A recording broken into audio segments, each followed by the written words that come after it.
La Sociedad Española de Radiodifusión presenta... Ser... ¡Viva la radio! Podcast. Siempre. Las 7 de hoy por hoy. Ser Podcast. Pues seguimos sin noticias, de momento. Hola, muy buenos días. Han pasado 5 días desde que el presidente Pedro Sánchez anunció que se retiraba a reflexionar para decidir si dimite o no ante lo que llamó la campaña de la máquina del fango. Se cumple el plazo que se dio a sí mismo para comparecer y contestar a la pregunta de si merece la pena seguir al frente del gobierno. A esta hora, y a pesar del apoyo público que su partido le ha mostrado este fin de semana, sigue sin trascender ni un detalle, ni una pista sobre cuál será su decisión. Todos son especulaciones por no saber, aún no se sabe siquiera a qué hora va a hablar.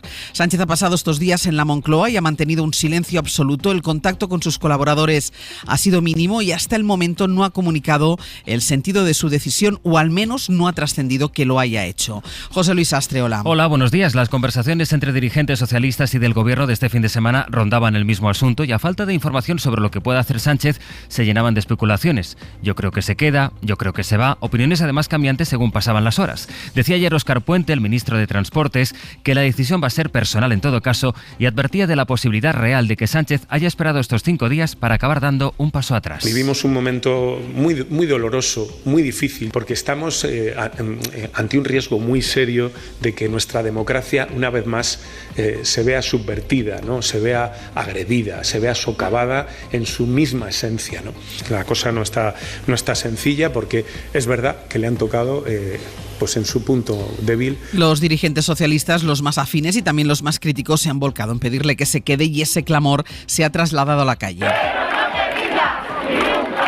Sus seguidores y los partidarios no solo se han concentrado ante la sede del partido en Madrid, la calle Ferraz, fue el sábado, también han caminado, fue ayer esto, hasta el Congreso y se organizaron en ciudades como Valencia, Cartagena o Zaragoza. La izquierda está en vilo y hay mucho nerviosismo en las filas socialistas. Los más cercanos hablan de un presidente abatido y algunas voces de la dirección lamentan el hermetismo de Sánchez para tomar una decisión de la que depende la política de todo el país. Guillermo Lerma, buenos días. ¿Qué tal? Buenos días. En Ferraz se impone cierto pesimismo ante la falta de información que hace pensar en una posible renuncia del presidente. Nadie da por hecho el desenlace, pero la escenificación que hizo el partido en el Comité Federal del sábado revela el grado de preocupación que hay ante la posible salida del secretario general. Los socialistas, que hicieron un llamamiento desesperado, han pasado del shock que generó la carta a la empatía reflejada en los mensajes de ánimo, aunque también hay cierta incomprensión por cómo se ha gestionado políticamente el asunto. En lo personal no hay dudas, todo el mundo apoya a Sánchez, pero hay voces territoriales y de la propia ejecutiva socialista que creen que se está sometiendo al partido, a la coalición y a la militancia a un estrés innecesario. No entienden ni el silencio ni la incertidumbre de estos días y esperan que el presidente explique por qué ha tomado tanta distancia de su entorno político para adoptar una decisión que, recuerdan, no va a afectarle solo a él.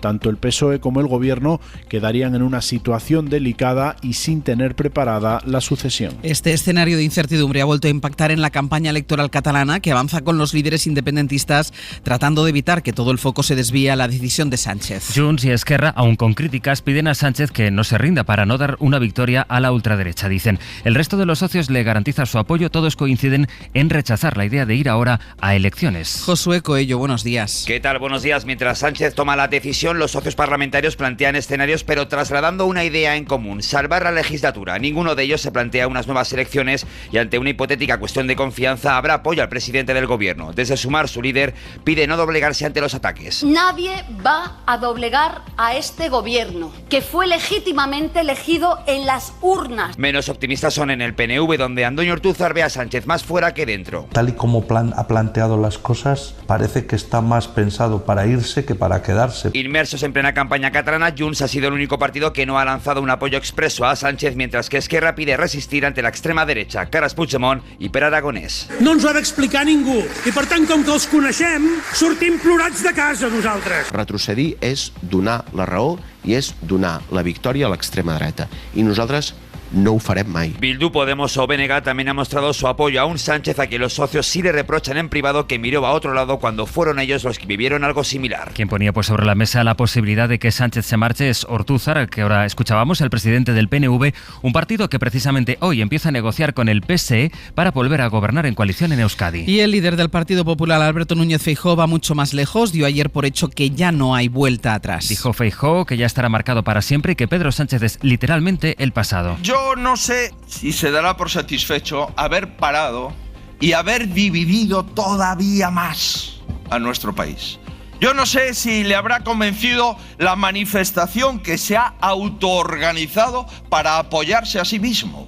Y yo no sé qué va a decir mañana, pero sabéis una cosa, diga lo que diga Pedro Sánchez mañana, da igual. El Partido Popular mantiene que Sánchez no es más que una falsa víctima. Y desde Vox, Santiago Abascal. ¿Qué va a ser de un pobre presidente del gobierno que se ha tenido que tomar 5 días para saber si los españoles merecen su esfuerzo y su trabajo? Y sobre todo, que se queja de que los españoles no están suficientemente enamorados de él. Es indignante, es un insulto. Bueno, pues en este ambiente y con esta incógnita empieza el lunes, es 29 de abril. Hoy por hoy noticias. Ser Podcast. Estos 5 días de espera han generado también mucha expectación fuera de España. El periodo de reflexión de Sánchez, las muestras de apoyo en la calle y las críticas de la oposición se han colado este fin de semana en la prensa internacional. Isabel Fernández Pedrote, buenos días. Hola Ángeles, buenos días. También esta misma mañana, en la portada del diario británico The Guardian, titulan que la oposición española intensifica los ataques a Sánchez mientras el presidente decide su futuro. Cuenta de hecho que el PP lo acusa de mirarse el ombligo mientras los partidarios de Sánchez se echan a la calle. Fuera también especulan con cuál será el siguiente paso de Pedro Sánchez. Pablo Morán, buenos días. Buenos días. Sigue imperando la prudencia en las horas previas, al menos en declaraciones públicas de líderes internacionales, pero hay una expectación evidente ante el anuncio de Sánchez de este lunes, especialmente en Bruselas, donde hay quien sueña con él como presidente del Consejo Europeo. Eso es lo que se preguntan diplomáticos y funcionarios de las instituciones europeas, según destaca Político, que ve factores en contra, como el grado de inestabilidad en el que pueda quedar España o la preferencia por candidatos con perfil más bajo para ese puesto. En todos los análisis está el historial de Sánchez y su resistencia. El rey del drama, lo han llamado estos días en The Economist, que reconoce que en las actuales circunstancias cualquier trabajo resulta más atractivo que liderar el actual gobierno en España. The Guardian recopila los insultos al presidente y describe la política española como un lugar despiadado cuyo lenguaje y críticas personales estarían mucho más allá de los límites de la Cámara de los Comunes. La cuestión, añade, es si es suficiente con la resistencia en una España dividida y con una atmósfera política cada vez más venenosa.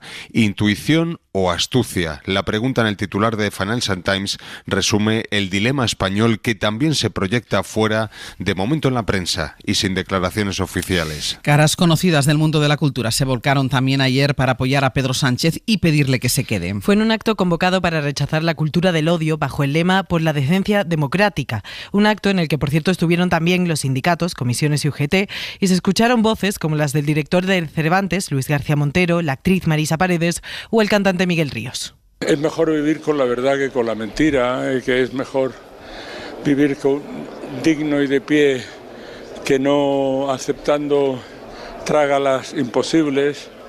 Bueno, es simplemente que la ciudadanía tiene que estar por encima de cualquier otra mentira. Durante su intervención, en la que también cantó, llegó incluso a dirigirse directamente a Sánchez para pedirle que firme el decreto de reconocimiento del Estado palestino. Bueno, pues a la espera de esa decisión final del presidente, en la agenda del día hay otros asuntos.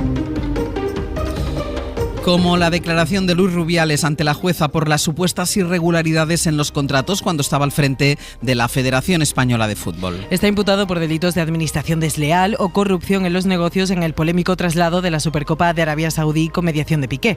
Rubiales cambió hace solo unos días de abogado y además de este proceso, la Audiencia Nacional pide para él 2 años y medio de prisión por el beso no consentido y Jenny Hermoso. En lo económico, esta mañana conoceremos el dato adelantado del IPC del mes de abril. Sabremos si el coste de la vida vuelve a subir o si se modera después de que en marzo repuntara por la subida del IVA de la electricidad. Jordi Fàbrega. Después de la subida de la inflación en marzo hasta el 3,2%, este lunes el INE tiene que adelantar si la subida de los precios se ha acelerado este mes de abril o si se ha reducido su encarecimiento.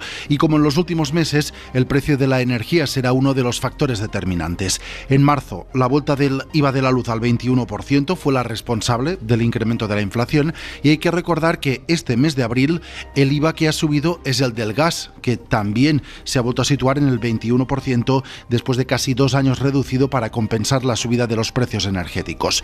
El dato de inflación lo conoceremos a las 9:08 en Canarias, y también nos dará más pistas sobre qué pasa con el precio de los alimentos, que se ha venido moderando en los últimos meses, aunque sigue en niveles altos.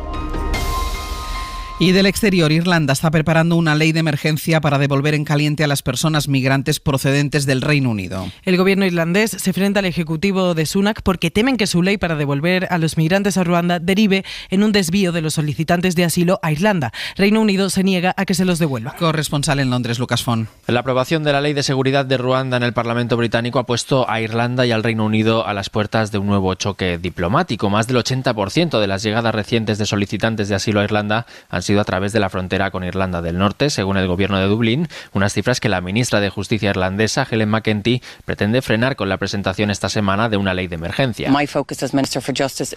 Mi prioridad como ministra de Justicia es asegurar que tenemos un sistema migratorio eficiente. Esta legislación nos permitirá devolver a estas personas al Reino Unido, ha dicho la ministra a la televisión pública RTE. Pero el gobierno británico no tiene intención de aceptar estas devoluciones y ha instado a la Unión Europea a cerrar un pacto más amplio para frenar las llegadas al Reino Unido en primer lugar. McEntee se reunirá este lunes con el ministro del Interior británico en Londres para tratar de acercar posturas entre los dos países en esta materia.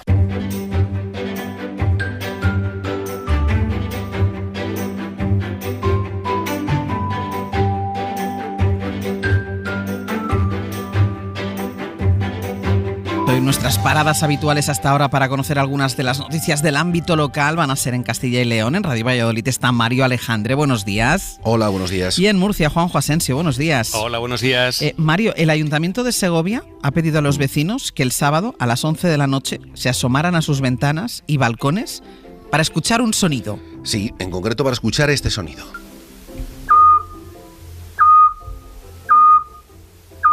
A ver, que parece así el de una furgoneta dando marcha atrás, sí.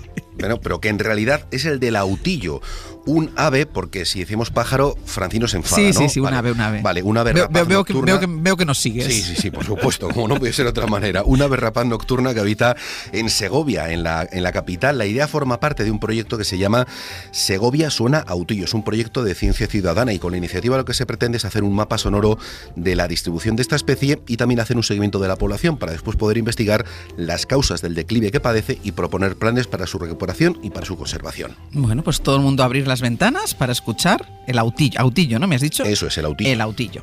El Ayuntamiento de Cartagena, Juanjo, está formando a ciudadanos británicos en nuestras normas de circulación para que se vayan adecuando y vayan acostumbrándose a la conducción por la derecha. Sí, y es que son muchos los ciudadanos británicos los que pasan gran parte del año en la comarca del Campo de Cartagena o que residen allí ya también de forma permanente, y por este motivo el consistorio cartagenero ha puesto en marcha esta iniciativa con la que estas personas aprenden nuestras normas de circulación. Actualmente la Escuela Pública del Ayuntamiento de Cartagena en Educación Vial está formando a más de 100 personas que necesitan pues esas dotes básicas para desplazarse por nuestras carreteras y evitar despistes que puedan provocar un susto. Imaginaros pues a la hora de entrar a una rotonda que no te acuerdas de por dónde tienes que circular y se puede liar bastante gorda. Bueno, pues en este caso deben habituarse a conducir por la derecha y no por la izquierda como pasa en las carreteras del Reino Unido. Víctor Navarro es policía local en Cartagena y profesor de esa escuela de seguridad vial. Actualizar los conocimientos en materia de seguridad vial. Cualquiera que piense un poco en la circulación y el modo de seguridad vial del Reino Unido, saben que de primera pues ellos conducen por el lado contrario, por la izquierda, mientras nosotros por la derecha. Bueno, pues se trata de una formación clave para evitar accidentes y como punto de encuentro también pues para actualizar los conocimientos. Incluso yo creo que no hace falta ser británico para que de vez en cuando vayamos actualizando esos conocimientos. Ángeles. Mario, y la ciudad de Soria, bueno, nosotros cuando vamos ahí nos pasa al revés, ¿eh?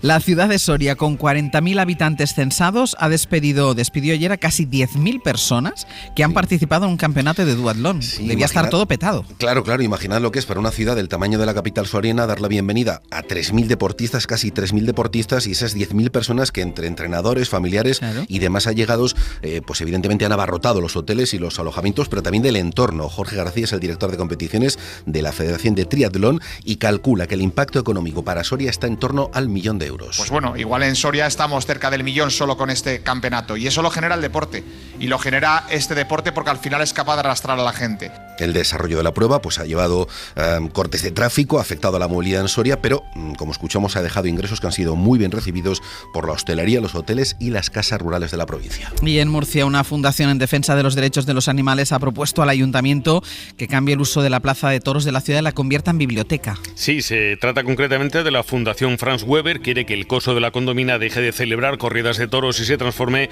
en una biblioteca, pero también pide que se destine el resto de estancias de este espacio a albergar un recinto sociocultural de usos múltiples, según han informado fuentes de esta ONG. Bueno, ahora hay que ver si el Ayuntamiento de Murcia le recoge el guante. Veremos a ver qué pasa. Juanjo, Mario, gracias. Un abrazo, chao. Un abrazo, adiós.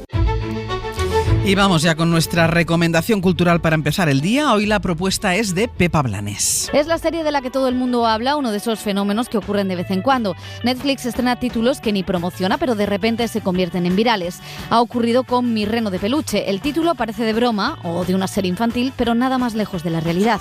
Y siempre empezaba la conversación diciendo: no tengo tiempo. Pero luego se quedaba hasta que acababa mi turno. Me sorprendía muchísimo que quisiera ir de mujer ocupada, como si no me diera cuenta de que se pasaba todo el día sentada en el pub. Thriller británico que cuenta una experiencia que sufrió el propio creador, el cómico Richard Gadd, al que vemos en la primera escena entrar en una comisaría para denunciar a una mujer que le acosa.